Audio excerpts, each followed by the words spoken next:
Bonjour à tous et bienvenue dans cette vidéo où nous allons analyser et répondre ensemble à une question que l'on est tous en droit de se poser, à savoir si la compagnie Impact Crowd Technology SL, plus communément appelée Crowd1, est une compagnie frauduleuse ou bien légale. Ayant été sollicité par un affilié de Crowd1 pour intégrer cette société, j'ai effectué mes propres recherches car comme on dit, la confiance n'exclut pas le contrôle. Croyez-le ou non, ce que j'ai découvert en vaut réellement la chandelle. Alors mesdames, messieurs, je vous invite à vous installer confortablement et à écouter attentivement les points qui vont suivre. Le premier réflexe que j'ai afin de débuter mes recherches est d'aller sur le site de Crowd1 et sur ce site, en descendant tout en bas de cette page, j'aperçois deux éléments très importants, à savoir l'adresse de la compagnie et aussi leur numéro d'identification fiscale. Pour en apprendre mieux au sujet de Crowd1, nous nous rendons sur la rubrique à propos afin de comprendre ce que la compagnie propose. La première chose qu'on peut lire dans cette rubrique est que Crowd1 et iCity s'efforcent d'atteindre l'égalité numérique. Crowd1 nous précise aussi qu'elle a récemment été acquise par une société européenne du nom d'Impact Crowd Technology SL, iCity. Quelle est donc la vision d'iCity ? C'est de construire le plus grand réseau de vente au monde avec pour mission de perturber l'industrie de la distribution de logiciels en permettant aux pays en développement par rapport au monde occidental d'accéder à des logiciels qu'ils devraient normalement attendre jusqu'à 10 ans pour obtenir. Dès la première lecture, je me rends compte de suite de l'intention vertueuse qu'a cette compagnie, qui est de rétablir l'égalité des chances entre les pays en développement et les pays occidentaux, en leur permettant d'accéder plus rapidement à des produits numériques de qualité, sans aucune discrimination raciale, sociale ou de genre. Et je vous avoue que c'est un point qui m'a énormément plu. Un autre point très important qui est à retrouver dans le dernier paragraphe de cette rubrique, il est dit que iCity suit les exigences les plus strictes en matière de conformité européenne, de transparence, ainsi que les exigences légales, fiscales et réglementaires. À cette fin, la société travaille avec des cabinets d'audit et d'avocats établis. Eh bien, qu'est-ce que cela veut dire? Rappelons-nous, la compagnie détient un numéro d'identification fiscale européen, ce qui veut tout simplement dire qu'elle est conforme à la législation européenne. Être conforme signifie qu'Impact Crowd Technology ou Crowd1 respecte la loi. Et rien que ça, entre vous et moi, on peut se le dire, c'est déjà très rassurant. Mais ce n'est pas pour autant qu'on va s'arrêter là. Afin de pousser nos recherches un peu plus loin, nous nous rendons sur un site de l'Union européenne où nous trouvons un document qui stipule que le respect des règles ça compte. Que nous dit ce document? C'est ce que nous allons voir ensemble pour y décrypter ces messages. Le premier point de ce document nous précise qu'il incombe à chaque entreprise de respecter les règles de l'Union européenne. Cette réglementation s'applique à toute personne qui exerce des activités commerciales au sein de l'Union européenne, des personnels de direction, des salariés. Rappelez-vous, Crowd1 nous a dit qu'il travaillait avec des avocats et des cabinets d'audit. Donc ce sont des gens qui connaissent les lois sur le bout des doigts. Mais nous allons quand même continuer sur ce document où nous voyons le deuxième point qui nous dit que la non-conformité a un coût. Qu'est-ce que la non-conformité? On l'a vu ensemble. Et si vous ne respectez pas les lois en vigueur en matière de législation européenne, une amende est infligée aux entreprises. 10% du chiffre d'affaires annuel mondial, et l'amende est infligée même lorsque l'infraction n'a pas effectivement atteint son objectif illicite. Qu'est-ce que ça veut dire? Eh bien tout simplement que le moindre petit manquement à l'une de ces règles et c'est fini pour l'entreprise. En effet, dans le cas où une compagnie ne respecterait pas les règles en matière de conformité, la Commission européenne elle-même publierait un communiqué de presse dans lequel seraient dénoncées les pratiques illicites de la compagnie, ainsi que l'amende qui lui serait infligée. En d'autres termes, cette compagnie serait détruite. Est-ce que la compagnie Crowd1 a déjà fait l'objet d'un communiqué de presse de la part de la Commission européenne? La réponse est non. Maintenant, la question qu'on devrait plutôt se poser, c'est de savoir si la compagnie Impact Crowd Technology est enregistrée parmi les compagnies européennes. Et pour cela, nous allons sur le site europa.eu qui est un site officiel de l'Union européenne où on nous donne la possibilité de trouver une entreprise. Donc on va sur cette page qui nous permet d'effectuer la recherche et nous entrons le nom Impact Crowd Technology SL, nous entrons le pays, Espagne, et ensuite nous acceptons les termes et conditions. Nous effectuons la recherche et voyez ce que nous trouvons. Impact Crowd Technology SL, la compagnie est bien référencée sur ce site de l'Union européenne. Voyons de plus près maintenant le type d'entreprise. Il est écrit « Société commerciale de capitaux avec une personnalité juridique propre dans laquelle le capital divisé en parts sociales ne pouvant être représenté par des titres négociables ou considérés comme des actions ». Cela nous dit très précisément que la compagnie Crowd1 Impact Crowd Technology n'est pas une compagnie d'investissement qui vous permet d'acquérir des actions. On va revenir sur le fait que la compagnie ne vend pas des actions plus loin dans cette vidéo, mais en tout cas le point à retenir, c'est que la compagnie Impact Crowd Technology est bien référencée sur un site de l'Union européenne, ce qui nous prouve une chose, c'est que cette compagnie respecte les lois en vigueur en matière de conformité européenne. En d'autres termes, c'est une compagnie qui est légale. J'aurais pu m'arrêter là, car on a la réponse à notre interrogation principale. Maintenant, je tenais à déterminer si le système de distribution que Crowd1 utilise est un système de distribution qui est viable et non un système de Ponzi. Premièrement, commençons par définir ce qu'est un système de Ponzi. Dans un système de Ponzi, l'argent des derniers sert à rémunérer les premiers. Dans un système pyramidal illégal, il n'y a aucun produit, c'est-à-dire que l'argent provient uniquement du recrutement. Et une fois que le recrutement cesse, le système s'écroule, car il n'y a aucun chiffre d'affaires réalisé sur la vente de produits. Maintenant, schématisons ensemble ce qu'est un système de Ponzi. On va imaginer que Monsieur A propose un investissement avec un retour très lucratif à Monsieur C. Monsieur C va investir son argent, sauf qu'il ne sait pas que son argent va permettre à Monsieur A de payer Monsieur B. Maintenant, Monsieur A va proposer ce même investissement avec un retour très lucratif à Monsieur D. L'investissement de Monsieur D va permettre à Monsieur A de payer Monsieur C.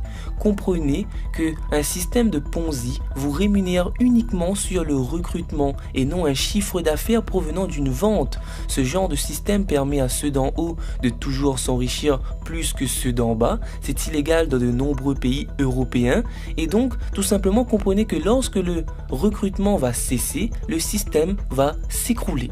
En comparaison, la structure pyramidale est autorisée et bien légale, c'est ce qu'on retrouve dans toutes les entreprises, même au niveau du gouvernement, de l'armée, la structure est légale mais le système ne l'est pas. Nous allons voir comment sont rémunérés les affiliés de Crowd1. Pour cela, nous allons dans la rubrique support du back-office des affiliés, où nous retrouvons la question comment obtenir le bonus de vente du forfait d'éducation. Une des réponses à laquelle on peut d'ores et déjà répondre, c'est que ce bonus tel qu'il est mentionné tient compte de la vente de produits d'éducation. Et Crowd1 nous précise, vous devez positionner un partenaire dans votre équipe de gauche et un partenaire dans votre équipe de droite. C'est la condition à laquelle vous devez répondre pour pouvoir toucher ce bonus, pour pouvoir être rémunéré dans ce bonus. Le deuxième point important, c'est qu'il nous précise que chaque package vous donnera un certain nombre de points binaires.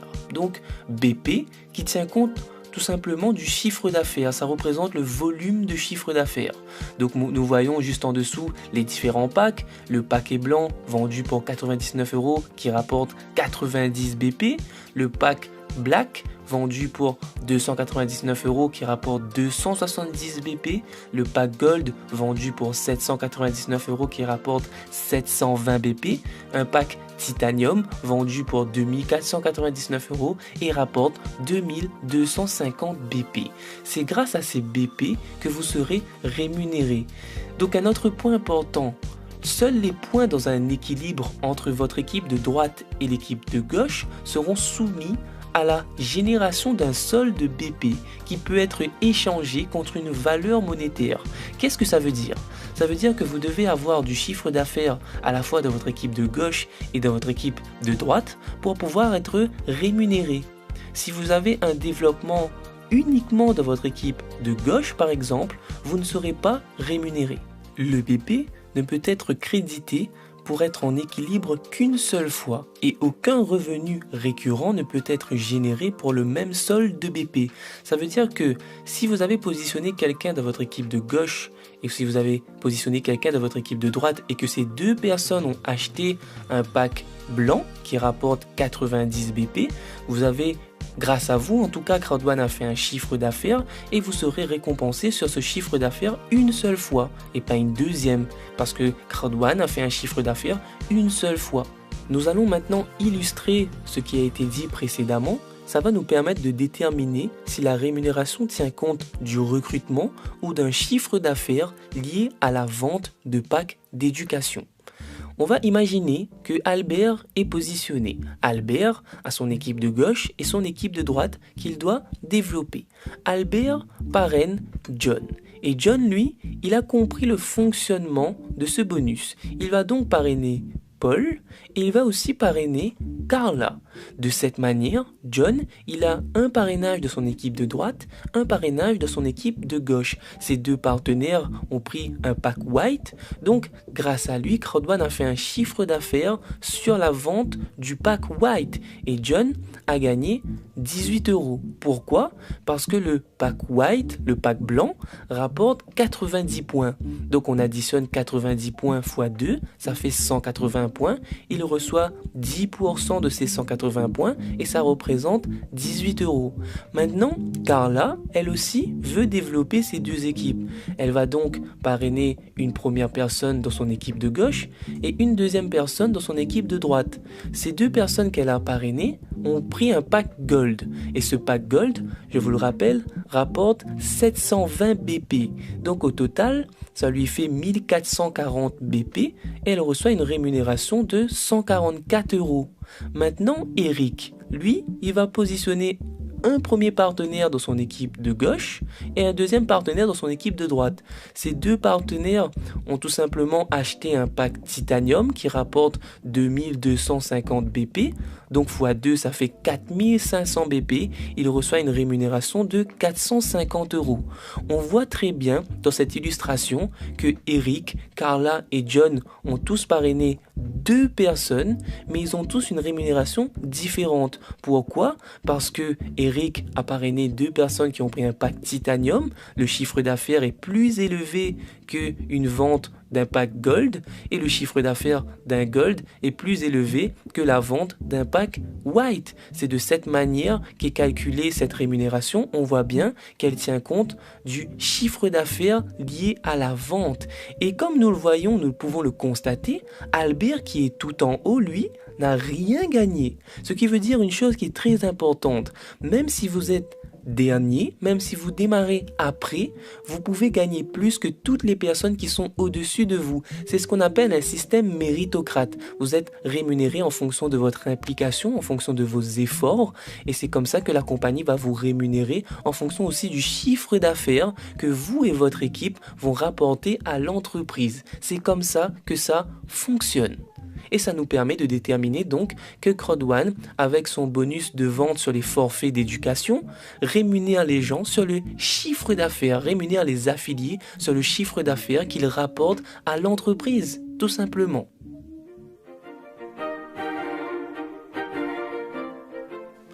Il y a aussi une loi française, l'article L122.6, qui condamne les entreprises utilisant un système pyramidal. Sont interdits dans cette loi la vente pratiquée par le procédé dit de la boule de neige, autrement appelé système pyramidal. Sont interdits aussi de faire espérer aux membres des gains financiers résultant d'une progression du nombre de personnes recrutées ou inscrites plutôt que de la vente. On a vu dans l'exemple précédent que Crowd1 rémunère ses affiliés sur la vente des produits d'éducation.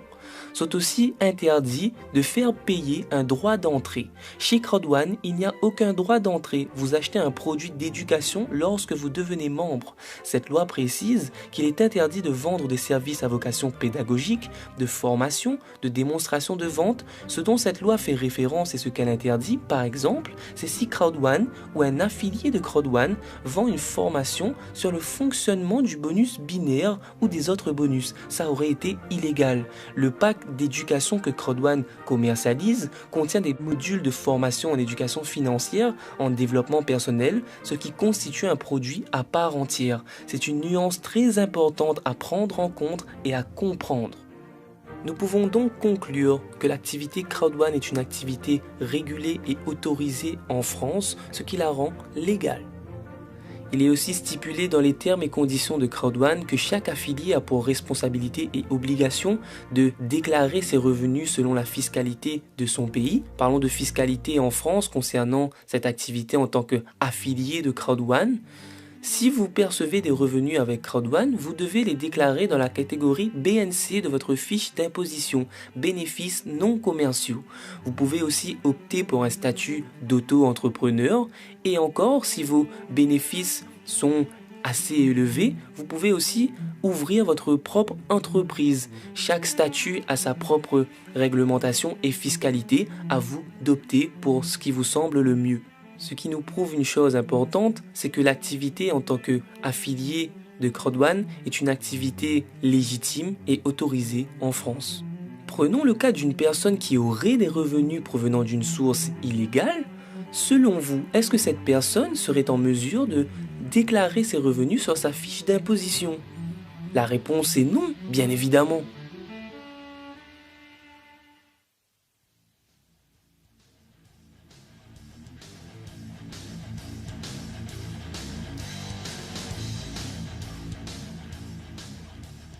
Récemment, il y a eu une affaire aux Philippines concernant Crowd1. En effet, la SEC a émis une alerte concernant la compagnie Crowd1 et l'activité qu'elle propose. Au premier abord, cela peut faire peur, mais lorsque nous analysons les faits, nous pouvons aisément comprendre de quelle manière cela est arrivé.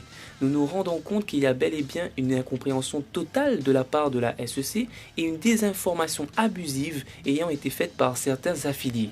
En effet, certains d'entre eux ont parlé de Crowd1 comme étant une plateforme d'investissement qui vendait des actions. Or, nous avons vu précédemment sur le site de l'Union européenne que Crowd1 n'est pas une entreprise qui vend des actions. Suite à cela, Crowd1 a réagi en émettant un courrier adressé à la SEC et aux affiliés. Alors, commençons ensemble cette analyse du document émis par la SEC, où ils disent, dans une de leurs phrases, que Crowd1 promet des gains financiers énormes. Or, dans les termes et conditions de la compagnie Crowd1, il est stipulé, je cite, « Nous ne fournissons absolument aucune garantie que vous gagnerez de l'argent ou réaliserez un objectif financier. » La SEC, dans son document, juste en dessous, explique les différents packs et explique aussi vaguement les différents bonus. En tout cas, il y a aussi une phrase qui est marquante, c'est que Crowd1 a une structure pyramidale. Alors on a vu ensemble, la structure est autorisée, le système ne l'est pas. La SEC nous dit aussi que sans aucun doute, Crowd1 est un système pyramidal. Sans aucun doute. Mais on a vu ensemble ce qu'est un système pyramidal. Peut-on dire que Crowd1 est un système pyramidal d'après les preuves factuelles qu'on a analysées ensemble? La réponse est non. Sur ce même document, la SEC stipule que Crowd1 offre des valeurs mobilières, autrement dit actions, via un contrat d'investissement. Or, on a vu ensemble sur le site de l'Union européenne que Crowd1 ne vend aucune action. En effet, Crowd1 offre gratuitement des Crowd1 Rewards et ces mêmes Crowd1 Rewards permettent aux affiliés de se partager les profits générés par les plateformes d'affiliation. Un peu plus loin dans son document, la SEC stipule encore une fois que les gains financiers résultent uniquement du recrutement de plus en plus de gens, mais on a vu ensemble que la rémunération tient compte du chiffre d'affaires que vous et votre équipe rapportez à l'entreprise, et on a vu même que pour le même nombre de recrutements, les membres peuvent avoir gagné des sommes différentes dues au pack d'éducation qu'ils ont recommandé. D'autant plus qu'avec le bonus trimestriel, tous les membres vont gagner indépendamment du fait qu'ils aient parrainé ou pas. Rendez-vous le 15 juin. C'est effectivement à cette date qu'aura lieu le premier paiement trimestriel de l'histoire de Crowd1. Et la SEC conclut par dire que Crowd1 Asia Pacific est une compagnie enregistrée avec la SEC, dotée d'une licence de niveau 1, ce qui ne lui confère aucunement le droit de vendre des actions. Mais on a vu ensemble, la compagnie Crowd1 ne vend aucune action. Encore une fois, Crowd1 partage avec ses affiliés les profits générés grâce à ses plateformes d'affiliation. Petite question, pensez-vous qu'une entreprise pratiquant une activité illégale va d'une part chercher à se faire approuver par la SEC? La compagnie Crowd1 a tenu à répondre à la SEC suite à cet avertissement en leur adressant un courrier. Dans ce courrier, Crowd1 nous dit, je cite, « Nous avons été informés que la SEC a envoyé un avertissement au public dans lequel elles avertissent fortement quiconque qui agit en tant que vendeur, courtier ou agent pour Crowd1. L'avertissement suggère également que Crowd1 Asia Pacific sollicite des investissements du public, n'ayant pas obtenu d'enregistrement préalable et de licence pour vendre des valeurs mobilières, actions, ou solliciter des investissements comme prescrit en vertu de l'article 8 de la SRC. Crowd1 dit tout simplement « Nous ne sommes pas du tout d'accord et pensons que la SEC a été mal informée des produits et services proposés par la société. Nous voulons adresser ces préoccupations ici, dans ce courrier, à nos affiliés. » Crowd1 tient à préciser dans ce courrier qu'ils soutiennent pleinement la mission de la SEC de protéger les résidents philippins contre les entreprises frauduleuses potentielles et le risque financier que cela représente. Si nécessaire, Crowd1 dit encore une fois, nous sommes heureux de fournir toute information ou service dont la SEC a besoin pour soutenir cette cause. Nous sommes heureux de contribuer au bien-être financier et sociétal des résidents philippins. Cependant, nous nous opposons fermement à la déclaration de la SEC selon laquelle Crowd1 a une offre de titre par le biais de contrats d'investissement et qu'un membre a droit à un revenu passif au moyen d'une action d'une valeur mobilière. Par la présente, nous déclarons fermement que Crowd1 n'émet, ne vend ni n'offre en aucun cas des titres ou sollicite des investissements sous quelque forme que ce soit au public. En référence à la déclaration de la SEC, Crowd1 est enregistré auprès de la SEC. Nous accordons la personnalité juridique et nos opérations opèrent pleinement dans le domaine juridique accordé.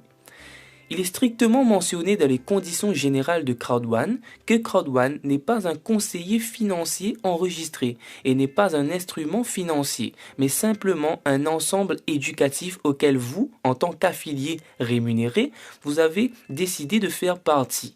De plus, nous déclarons clairement Crowd1 n'offre aucun dividende lié à des actions et les achats comportent un risque de perte financière totale. Pour minimiser le risque de perte, nous conseillons à tous les affiliés de faire vos propres recherches indépendantes avant tout type d'activité commerciale, y compris toute activité lorsque vous attendez des résultats ou des rendements financiers spécifiques. Nous pouvons conclure que cette situation résulte d'une désinformation de la part des membres affiliés de Crowd1 aux Philippines et à la fois d'une incompréhension de la part de la SEC sur les services et produits proposés par la compagnie Crowd1. Crowd1 nous dit aussi, en référence à nos termes et conditions, Crowd1 a le droit et résiliera l'accord avec les dits affiliés s'il montre un acte de mauvaise conduite selon les termes acceptés. Les affiliés indépendants doivent décrire honnêtement et fidèlement le plan de rémunération Crowd1. Ainsi, les affiliés soupçonnés de faire de la désinformation verront leur compte supprimé. En conclusion à ce document, Crowd1 nous dit: à l'avenir, nous informerons la SEC que sa déclaration sur les produits et services proposés par Crowd1 contient certaines erreurs et que nous ferons tout notre possible pour coopérer et résoudre tout malentendu futur. En résumé, suite aux faits énoncés tout au long de cette vidéo, nous pouvons affirmer que Impact Crowd Technology, plus communément appelée Crowd1, est une compagnie enregistrée en Europe qui respecte la législation européenne et conforme avec la loi française. Le développement de l'activité en tant qu'affilié est donc autorisé dans les pays où Crowd1 le fait, donc bien évidemment la France. Il est tout de même à rappeler que tout affilié se doit de respecter les termes et conditions en déclarant ses revenus. À la question est-ce que Crowd1 est légal, nous pouvons maintenant y répondre oui, Crowd1 est bel et bien légal. It's not a game, it's a rich thing.